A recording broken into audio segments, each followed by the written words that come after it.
Hey, everybody, it's John Halpin. I'm here with Josh Katzowitz. Welcome to the conference championship edition of Pickwatch Live.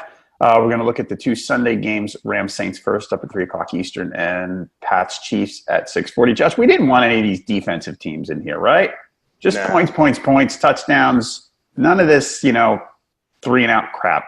That's all we care about. It's the top four scoring offenses in the league. 35.3 points a game, 32.9 points a game, 31.5 points a game, 27.3 points a game. You can't. I mean, if you're an NFL purist, I guess maybe you kind of bemoan there's no, there may be no defense in these games, but for everybody else and for the TV officials and for the, for CBS and for all those, I mean, they gotta love it. Yeah, no kidding. All right, so we're gonna get to these first real quick to recap the picks so far. Ryan Fowler's in ninth place in the against the spread. Josh is 22nd. I'm 28th, so I'm bringing up the rear. I don't have really time to catch everybody either, right? It's depressing. It's over. What do I got on you? Hold on. I'm going to look where you are. You're 125, 130. I'm 123 and 133. So basically, you're going to have to lose 3, and I'm going to have to win 3. But I'm looking at our picks, and I guess that's not going to happen, which we'll get to in a minute. Also, moving forward, the rest of the season here, Ryan and I are going to do a conference championship recap next Tuesday morning. Then we're going to be off here until probably Thursday, January 31st. Josh and I will do our Super Bowl preview. We're probably going to do that at night Thursday night instead of Friday morning. So I give it a little more run before the game. So we'll have specific times for that soon. And on the pregame for the Super Bowl, I'll probably be on at 4:30 or 5 o'clock just to recap, hey, here's the latest lines, here's where the money's coming in and all that. I'm going to do the same thing this weekend, by the way. 2 o'clock Sunday Eastern, I'm going to preview, going to get the inactives for Rams, Saints, even though there's nobody on the injured report really except Sheldon Rankins, and just kind of get where the latest lines are. So that's it. Let's go to Rams Saints. Let's start up right now. This is up to what it was yesterday's at 3. Now it's Saints by 3.5. Over under 56.5. We know that these teams met in Week 9. Saints jumped out to a 35-17 halftime lead. They won 45-35. Saints controlled the ball 33-41 time of possession.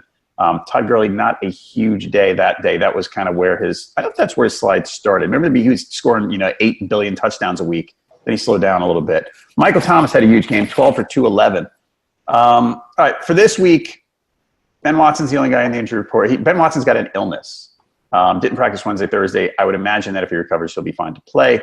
But we talked Sheldon Rankins, the Saints' terrific young defensive tackle, hurt. I think he tore his Achilles last week. He's going to be out. That is a big loss for them against a team that runs pretty well in the Rams and now has a two-headed running attack.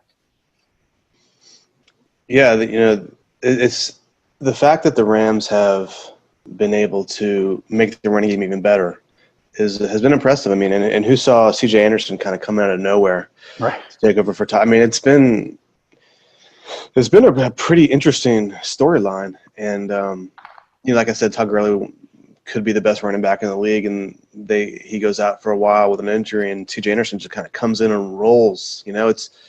You don't see that happen too often, and it just makes the Rams a deeper team and a more dangerous team. You have two kind of that 1-2 punch. The Saints have it too, but the fact the Rams have it now really makes that really is an impressive thing for them.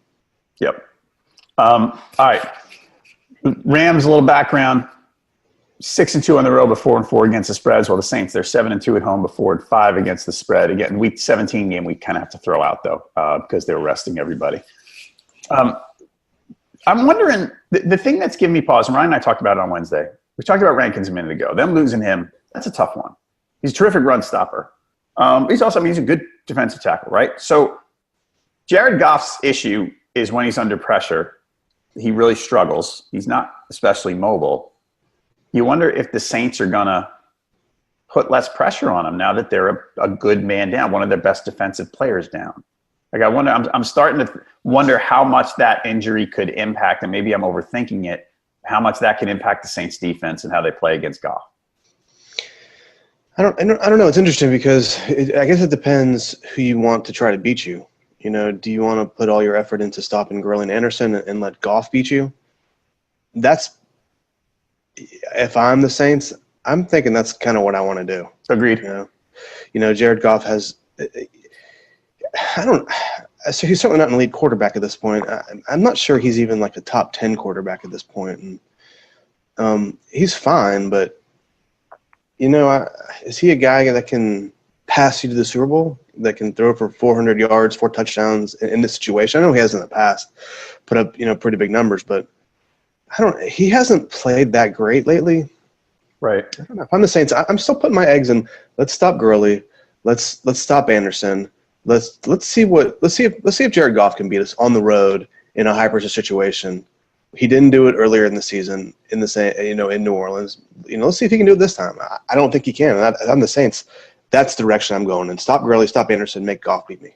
Right. And it's more challenging without Rankins, I guess. But I agree with you. I'd rather put my eggs in that basket. If I was going to focus somewhere, that's where I'd go. And the Saints have been good at stopping the run. I mean, they're one of the top 5 run defenses in the league. They've been strong. Like I said, that's why that injury, that's kind of, it keeps sticking in my head that's a bad one. The Rams also, by the way, they have Alvin Kamara had 4 catches for 34 yards. Kamara had he's a terrific receiving back. Beginning of the year, he racked up the receiving stats. Then it kind of slowed down. The Rams have been really good containing backs out of the backfield. So that's something I wouldn't expect throwing a lot to Kamara in this game.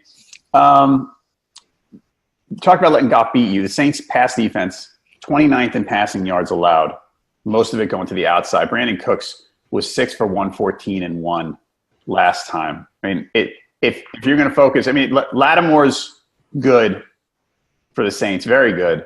Eli Apple's okay. He's gotten better since he got there. But they can be beaten through the air. Now, can Jared Goff do it? Yeah, I don't know. He had big stats last time, which was good to catch up. But I don't know. That's going to be interesting. I wonder. I don't recall exactly whether Lattimore was matching up more with Woods or Cooks last time. But I would be trying to pick on Eli Apple if I could and see where that gets me. And what Goff did and what the Rams did last time they played the Saints in week 9 was impressive. I mean, yeah, they fell behind. What was it, 35-17, I think, in the second quarter, something like that. And they make that big comeback, tie the game up. That was, I mean, yeah, they lost the game and all that kind of stuff. But the fact that they could get back into that situation in a tough environment, like in New Orleans, one of the tougher environments, was impressive, I thought. And so, the fact that now he has another chance to do it, we're talking about Goff and how you want him to beat you, but at the same time, he's been impressive in New Orleans. He's shown that ability. All right. Other stuff in this game, stats to think about. The Saints, they're 1-5 against the spread in their last 6.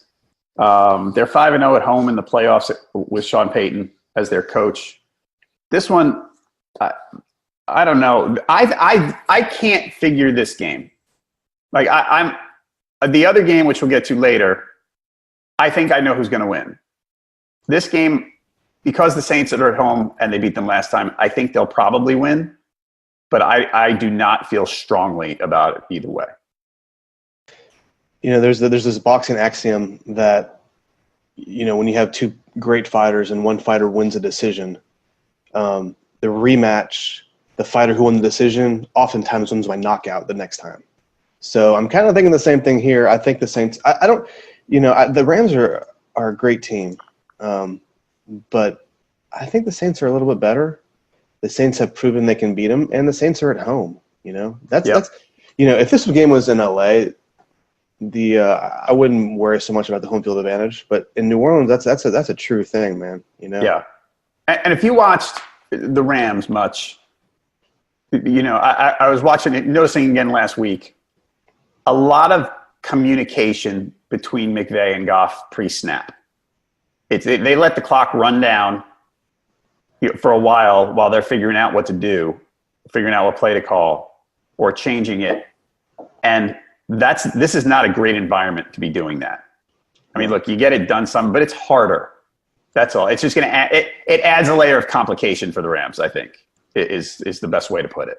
Right. And if you're doing that kind of basic analysis of quarterback versus quarterback, Goff, I mean, Breeze is one of the best quarterbacks of all time. And Goff, we're still not really sure what Goff is and if he can be that elite quarterback.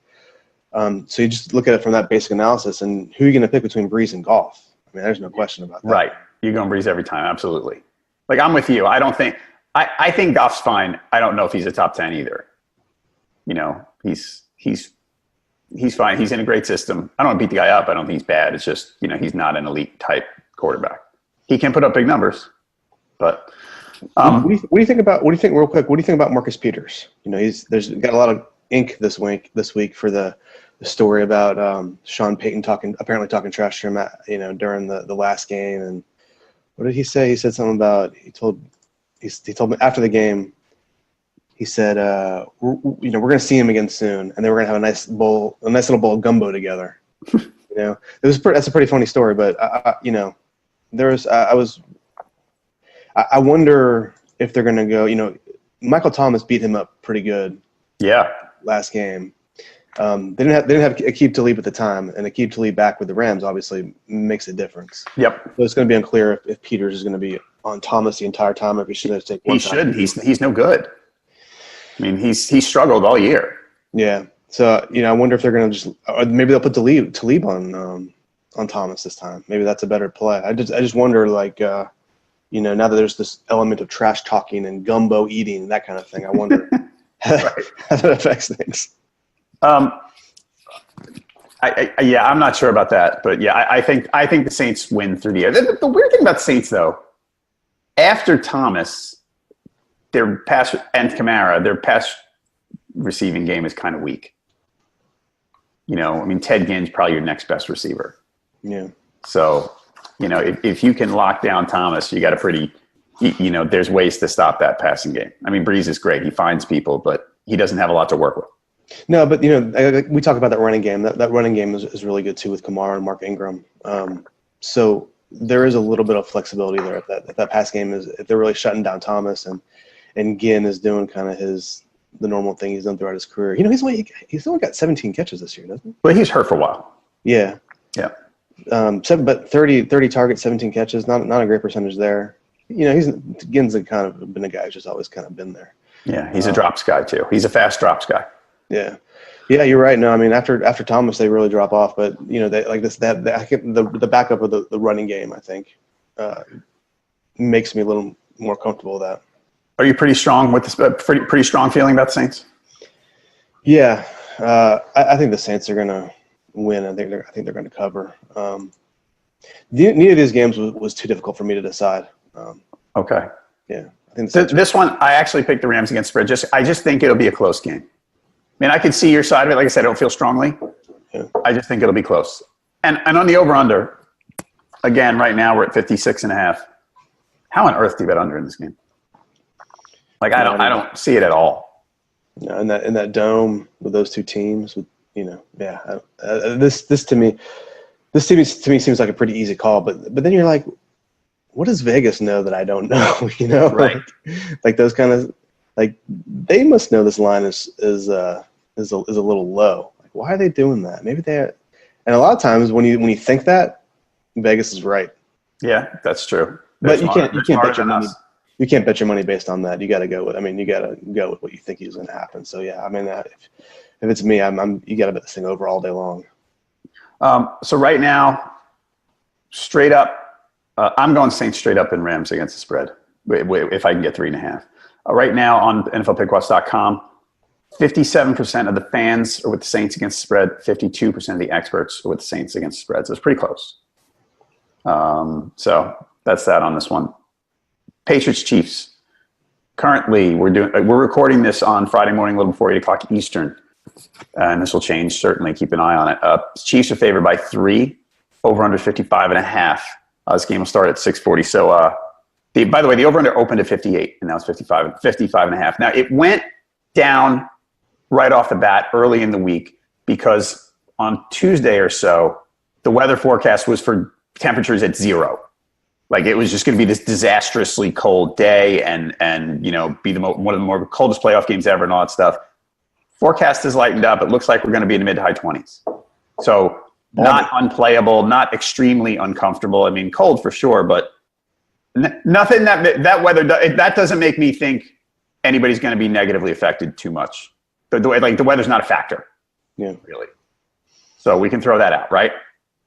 Yeah, as long as it's not snowing. Yeah. Right, and it's not supposed to. Yeah.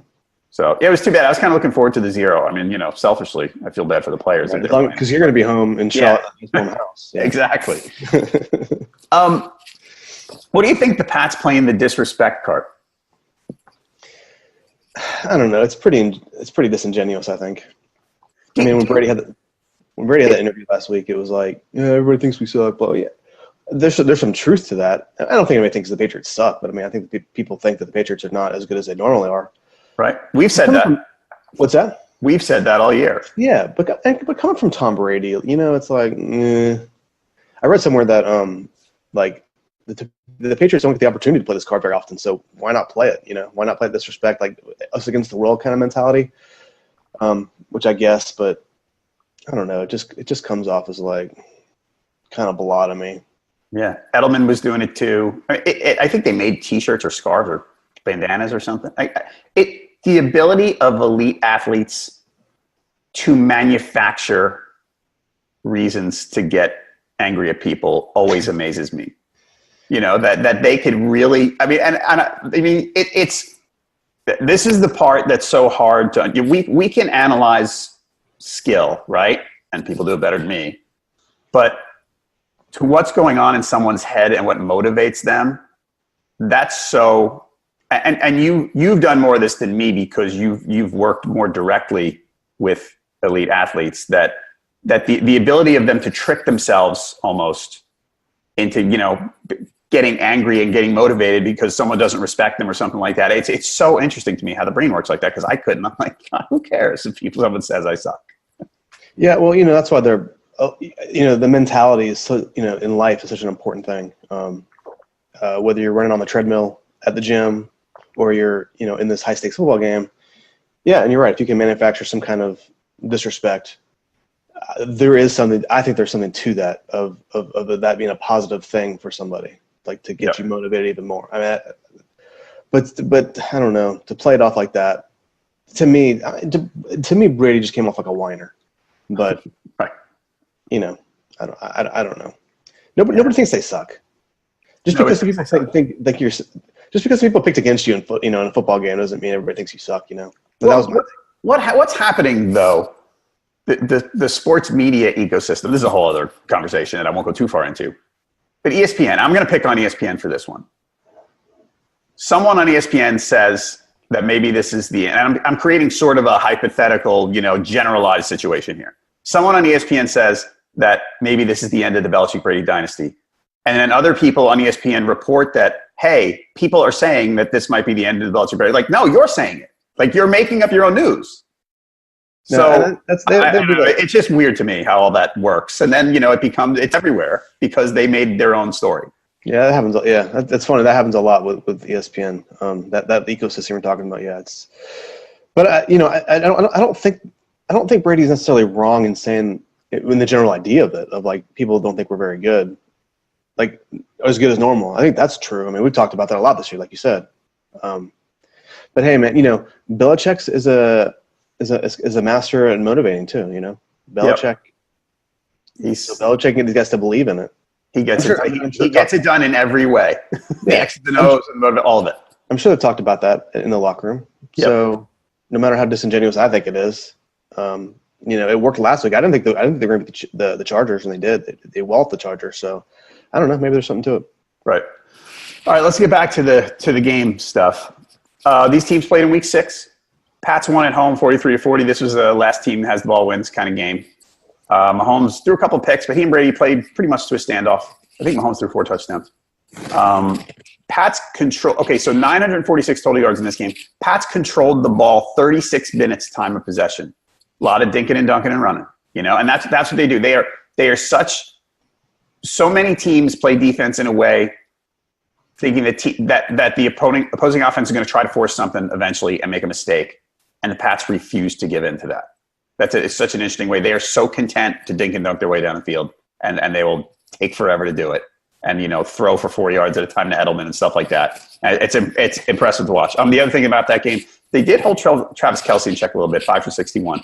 Okay, some background on these teams. Pats we've talked about this a lot. They played great last week, and a lot of people were picking the Chargers, including, I know I did.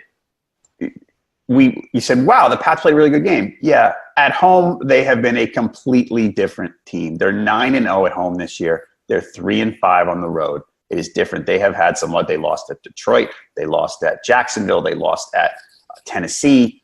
They've had a hard time on the road. One on the road game, by the way, the Kenyon Drake Miami Miracle touchdown, that cost speaking of home field advantage, that cost the Pats home field advantage. The Pats would be playing at home if the Dolphins had not scored that touchdown on that crazy, wacky play. Yeah, it's crazy. Which is incredible. I'm sure they're hating themselves. I actually had breakfast with a friend of mine yesterday. He's a Pats fan. And he said when he was watching Kenyon Drake score, the first thing he thought of was home field advantage in the playoffs. Like, that's going to be it. And it was. It's a game of inches, right? Yeah. So the Pats on the road, by the way, only 19 points a game this year. And the Chiefs at home, even though they've played bad teams at home generally, they've allowed 17.2. So they're a different team at home as well. We noticed it against Colts last week. People like to beat up on the Chiefs defense. At home, it's been a different story. Yeah. I do think that the Patriots going on the road is a big deal. They haven't won a road playoff game, I think, since 2007. Okay. That's a long time. Is that really? Wow. That's a good one. Yeah. Maybe I should double check that. No, I saw that earlier this week, and I was like, it's hard to believe, but they play so many of their playoff games at home, So they haven't had to go on the road for any kind of other than a Super Bowl for a long time. So to me that's a big deal. I don't know. I mean, when you look at this game, to me, it's kind of, you take like the macro view of it. Of the Chiefs are really, really good, and the Patriots aren't as good as they normally are. The Patriots have to go on the road. Right. I think the only thing that you wonder is, like, at some point Patrick Mahomes is just going to crap the bed, right? You think? But even when he does, I mean, maybe not. I mean, most quarterbacks do at some point. He hasn't really done it this season. I wonder if this is a situation where it might happen. But if you look at that macro view, just break it down in simplest terms. I don't see. I mean, for me, it's an easy pick to go with the Chiefs here. It is for me too. As soon as I saw the Pats winning last week, I thought they're not going to win next week. Maybe they should put us on the bulletin board and say we're not respecting them, or something. But yeah, I think with Mahomes, look, the one thing about Mahomes, as terrific as he is, he's not shy about taking risks, and therefore is probably more mistake prone than many other quarterbacks who play it safe. Like, he's more of a risk reward guy, and it's mostly reward. And I would never, and to Andy Reid's credit, and he has said this, I don't want to change that guy. Like, you don't want to rein him in. You want to let him play. Sometimes he's going to screw up. It's going to happen. Whether it happens this week, I don't know. It's a Brett Favre thing. It's exactly a Brett Favre thing. And it's fine. You live with it. I mean, that's what makes him great. So, you can't change anything at this point in the season. You just let him do what he's going to do. Right. Do you think the Chiefs are? I mean, the stats would say that without Kareem. By the way, Chiefs injuries. Eric Berry's fully practicing, as is Spencer Ware. So we might get a Ware and Damian Williams backfield. The stats would suggest that the Chiefs haven't had a running drop-off. Do you think there's been any noticeable enough drop-off in the backfield? I think Hunt's a better receiver than Williams. But generally they seem fine. Williams is averaging like 5 yards a touch since he began the Chiefs starting running back. So in that aspect, no. You wonder, like, Kareem Hunt has that explosive ability. His long run this year was 45. His long run last year was 69. And this year Spencer Ware's long was 34 and Damian Williams was 25. And I was like, there's a story. But then you look in the stats from last year, and Damian Williams also had a 69-yard run last year. So you're like, I forgot about that with Miami. So there is some of that the potentially explosive ability there too. So then you're, the week after Hunt was gone, they rushed for 174 yards as a team, which was the second highest total of the season. And then 2 weeks later, they rushed for 154 yards, which was the third highest of the season. So, and last week they ran for 180, which was the most all year. So maybe the consistency without Hunt isn't quite as great because they really tend to go up and down that running game without him in there. But statistically, I mean, they're pretty similar, Right. Like Hunt is a better receiver. Like, he averaged 14.5 yards a catch, 7 TDs. Williams is averaging like 7 yards a catch, and I think Ware is averaging about 11. So you missed something there. But other than that, it's not a huge drop off. Not as much as I would have thought, maybe. Okay. Agreed. One other thing in this game, a person I think to watch. I mean, the Pats, very impressive last week, especially since a few weeks earlier they lost Josh Gordon, that's a big deal. Even if he wasn't racking up the stats, he changes the way you have to defend them. But this game, the Chiefs, this is the fantasy, John, coming out. They have gotten lit up by tight ends, opposing tight ends. That's the one that kind of jumps out a little bit. 10 touchdowns to opposing tight ends. I think it's 87 catches, over 1,000 yards to opposing tight ends. So that's basically a superstar tight end playing against them on average. I think that means Gronk. We might see the old Gronk this week. You're saying, ooh, you think so? Huh? I think Gronk might have. If the Pats do well, I think they'll run well, but I think Gronk will have a strong game. He was 3 for 97 in week 6. I think he's going to have a strong game. I really do. Well, you know what, John? I'm looking at these stats. I'm looking at their playoff log, and they have lost a few times on the road. They lost in 2015 at Denver. They lost at 2013 at Denver. So I was wrong there. So you said they lost. You said they haven't won a playoff game on the road, right? Oh, I'm sorry. What did I say? You said they haven't won a playoff game on the road since 2007, I think. That is right. That is what I said. Okay, no, that's true. Okay. They won in San Diego in 2006. They have not won a playoff road game since then. How many? They've only played how many though? They've only played 2, and right. They played at Denver. 2015, they played Denver. In 2013, they lost both those games. They lost in 2006 at Indianapolis. So, yeah, they. I guess my point stands. They're not good in the road in the playoffs. Okay. Yep. All right. So you and I are pretty locked in on the Chiefs, though. Yeah, I mean, this game, I didn't have a difficult time picking this one. I agree.